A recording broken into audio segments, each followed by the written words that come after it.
Glória a Deus. Glória a Deus. Glória a Deus. Aleluia.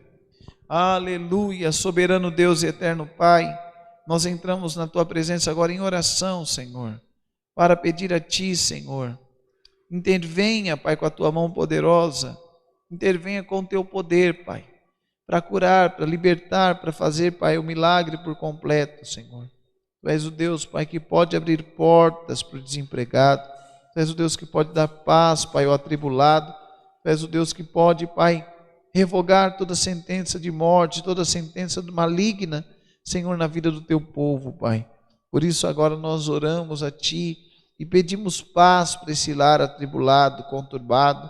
Pedimos a libertação, Senhor, para esse que está cativo nas garras do mal, Senhor.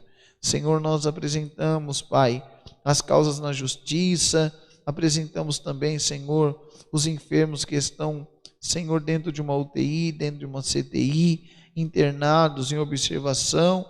Senhor, apresentamos, Pai, este irmão, esta irmã que agora clama pelo filho, pela filha, pelo esposo, Senhor, pela esposa. Pai, opera a tua obra, completa, Senhor, a tua obra na vida do teu povo, Pai. Toma a direção deste culto, Senhor, que o teu nome em tudo seja glorificado através dessa santa reunião que foi aberta em teu nome, Pai.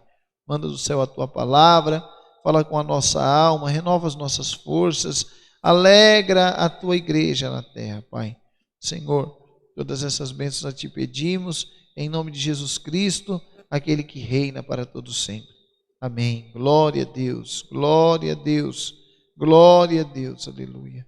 Deus seja louvado.